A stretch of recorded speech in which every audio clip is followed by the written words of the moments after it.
Hey YouTube, thanks for checking out my channel. Today we're going to work on an edger. It's going to be a McLean edger. This is going to be a disassembly of the carburetor, and I'm going to show you what you need to do to basically take this apart and put it back together without screwing it up. So stay tuned. Okay, so here's the edger. Now McLean has been around, like I said, for quite some time, and I can't find much fault for these edgers. They do a really good job. They're built well. However, just because over the years and time, things are going to need to be repaired.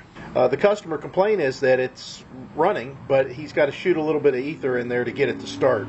Knowing ahead of time that I was going to get into the carburetor, I ordered a carburetor kit.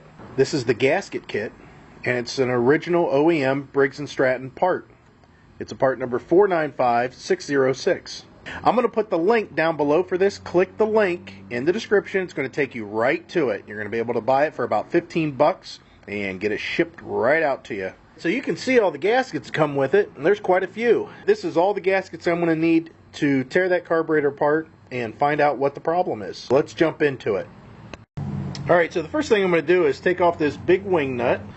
Of course, the air cleaner and an air filter. This plate here, we'll pull this stud out. What I want to do first of all is mark my cable right here to let me know where it's at. The throttle control that controls this controls the choke. This cable needs to be positioned exactly where it's at so that whenever you're up on the control on the handle says choke, it's actually pushing the choke rod and engaging the choke. So I'll mark this first. Let me get a marker and do that. Like that. And like that. Now that I have that marked with Sharpie, I'm going to get a 5/16 socket, loosen it up a little bit so the cable comes out. Just back it off far enough that you can remove it from its holder.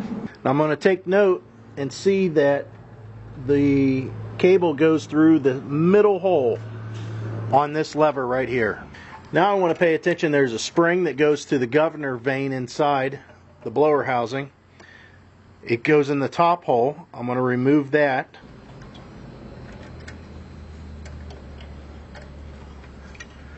Okay, that's out of the way. What I'm doing is trying to make it to where I can disconnect the tank and the carburetor from the engine.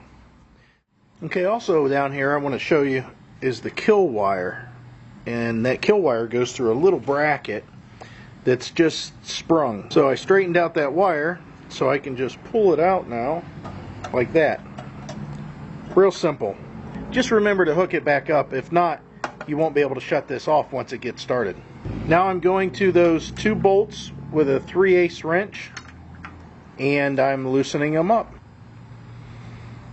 Now I wanted to show you, in case you was wondering, that bottom bolt, once it's loose, which it's real easy, they're not very tight, you can get a screwdriver in here behind the linkage and just slowly turn that out.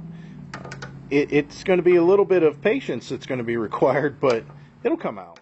Now looking from the back, now on this metal tank that I have, I need to loosen this bolt also. So let me take this bolt. This is the lower bracket that holds the gas tank on.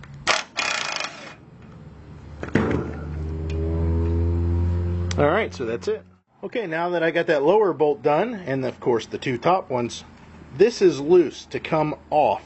What I want to do is take this linkage, lift it up, manipulate the tank whichever direction you need to go with it to get it to where this will come out. Just like that. Now the rod bent a little bit and I went ahead and straightened it back out, but now the carburetor is loose from the engine, and that's what I was looking for. Okay, now in this case the tank on this carburetor has a lot of gas in it, so what I'm going to do is drain the gas out, get a good clean work area, try to blow off a lot of the debris before I do any of this so it doesn't fall into the tank to where I have to clean the tank any more than it may already need. Okay, so I went ahead and dropped it in the parts washer. You don't have to have a parts washer. You can just use a brush or carb cleaner, you know, the spray. That'll work just fine too. Now, I have to remove 3 Phillips screwdrivers to take it off the tank. There's one right here. You can see kind of hidden behind that linkage. And then there's 2 on this side. One right there and one right there. So we'll go ahead and do that. Now, the tank is disconnected from the carburetor. So all I have to do is just pry up on the carburetor, not very hard, and have it come out. Now you can see why I got the gasket set some of the gasket stayed behind. Now at this point, it's a matter of cleaning. I'm going to clean inside the tank. I'm going to take off the rest of this gasket, make it clean. I'm going to clean off the gasket from the carburetor. I'm then going to clean with carburetor cleaner, spray inside here, clean this out, also with compressed air. Same here with compressed air. I'm going to inspect this to make sure there's no cracks and no breaks. Before I spray all this with carburetor cleaner, I'm going to remove a couple more things. I've got the gasket all taken off. What I'm going to do is find out how many turns this is out. And the way that you find that out is by turning it in. It's usually about 1.5 turns. There is 1 full turn. And now there's 1/4. There's 1/2. So it's 1.5 turns. Take it completely out at this point. You can see how delicate that needle is. Okay, so I removed the needle out of here. Now there's a gasket that's in here. This gasket could be bad, which in this case I doubt it. This is a copper gasket in this case. And then there's a rubber gasket that's in there also. Right there, you can see that. We'll go ahead and let that pop down on here. And that could be bad also. However, I know that these are all good. I am, however, going to spray down in there with the carb cleaner and blow compressed air through that jet to make sure that that jet is cleared out in there. The kit that I was telling you about, again, the link's down below, comes with a whole new assembly. So that'd be nice if I needed that, but I don't need it. Now I'm going to open up this fuel pump also. As you can see, I've removed some of the screws. This is the last screw that holds it here. They're not very long, they're short screws, you can see there. And now this should just pop off. You might have to pry a little bit. There you go. There's a roll pin that's holding it right there. And there's the gasket. Okay, so you can see what the problem is here. The fuel pump's wore out.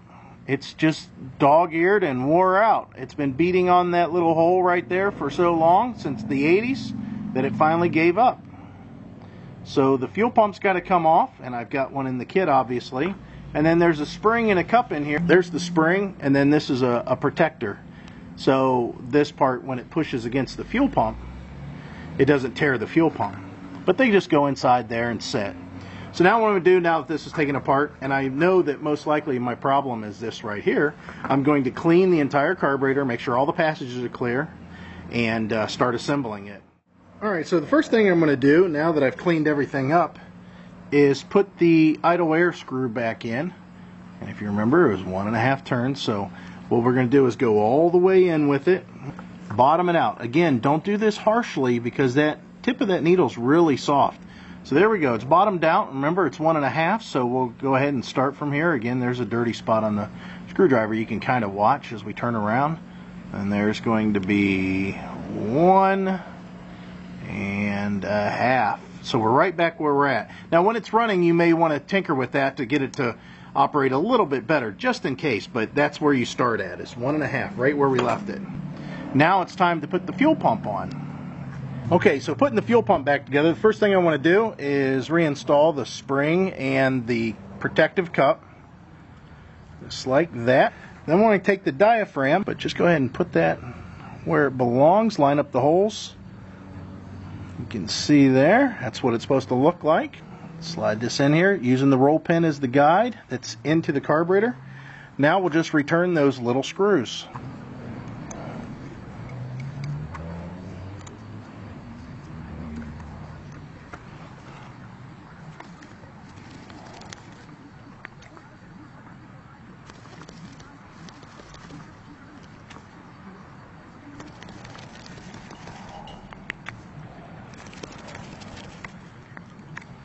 Okay, so I put those on there and I snugged them up, not too tight. Now, we're going to pull our attention towards the tank. But before I put the gasket on, I'm going to put a real thin layer of Indian head on here. This is just to help it out in a couple ways, and that's any imperfections that might be in this older tank. It'll take care of that. Also, it'll keep my gasket in place until I get the carburetor down inside where it's supposed to be. And I'll also put a little bit on this side too. That'll keep it in place. So now I'm going to put this carburetor back on the tank. You want to line it up, make sure you got it oriented. Remember, this hole is like the exact same size as that pickup tube is. There we go. And then we'll drop this in. We're going to make sure this one makes it in. Okay, so I'm going to put the tube back on the carburetor. I'm going to position it about where it needs to be at, about right there. And then I'm going to put all 3 screws, mounting screws that I took out earlier, back in. Okay, so I got all 3 mounting screws back in, and you can see the tube is back in place and back on the carburetor. So now all I have to do at this point is install the gasket on the engine that takes care of this seal, and put the tank back on and reattach all the linkages. Okay, I'm going to try to show this, but I'll tell you the name of the game here is just trying to position it all to go in. You just want to manipulate the tank to where you can get this tube over this rubber hose that's going to the breather, and then we have to get the linkage and the spring connected back up also to where it needs to be. Okay, so now what I need to do is get these bolts started for the carburetor. Of course, I'm going to do the easiest one, which is the top one. So that's kind of started. Let me get a couple turns on it now. Hopefully this will get some threads going on it.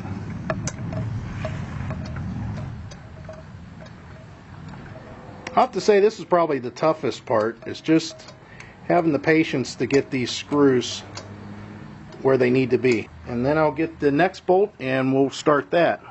To get it back in, I'm going to use a pair of needle nose pliers and try to hold it while I turn the screwdriver to get that in there. So I'll be back. Okay, so I used the screwdriver to tighten those up as much as possible. Then I got my wrench in there and I snugged them to where they need to be. Went ahead and put that bolt down below. So now the tank is mounted. So the next thing I'm going to do is start with this linkage and this spring and get those back to where they need to be. Now the linkage, if you remember, the rod part goes into this throttle blade control, and I bent it to get it out, so I'm going to bend it to get it in. But first, before I lose it, I'm going to try to get this spring. I'm going to take this spring and I'm going to put it in the top hole of this bracket that we can kind of see here. That hole right there, right at the tip of these pliers. And then the throttle control itself, if you remember this cable, it goes in the second from the top. Okay, so it's all back together. If you remember correctly, I had marked this cable so I could put it back in the same position that it was before, so I did that. The cable goes on this side of the bracket for the throttle. The spring then again goes into the top hole, and then this here, the governor arm, that one goes into the throttle control. And you should check everything to make sure it moves freely and that the choke engages correctly and all the way. And in this case, everything looks really good. So now what I'm going to do is put the stud back in for the air cleaner mount, the base, and then the air filter cartridge, the air filter cover, and then the wing nut. Tighten it all down. We'll put some gas in here and we'll try it out. Okay, so I got gas back in it, and one note that I didn't show is you got to make sure that you connect that kill switch. Again, if you don't do that, the engine won't be able to get shut off by the control. So what we're going to do is go ahead and put it into choke mode. Now you may have to adjust that idle air screw like I mentioned, and also you may have to adjust your high RPM. Make sure it's around 3,300 RPM, 3,400 on this little engine. So let's go ahead and put it in choke and try to start it up.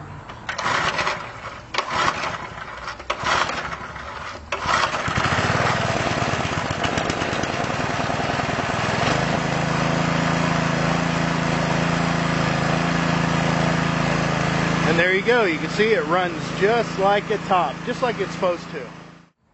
See, that wasn't very hard at all. I appreciate you watching my video. If you have any questions, just shoot me an email. I'll try to respond. I'm going to put a link down below for the carburetor overhaul kit. It's an OEM brand. It's Briggs & Stratton. And I'm also going to put a link down below for the spring fuel pump kit in case you need that. So thanks for watching, and I'll talk to you later. Bye.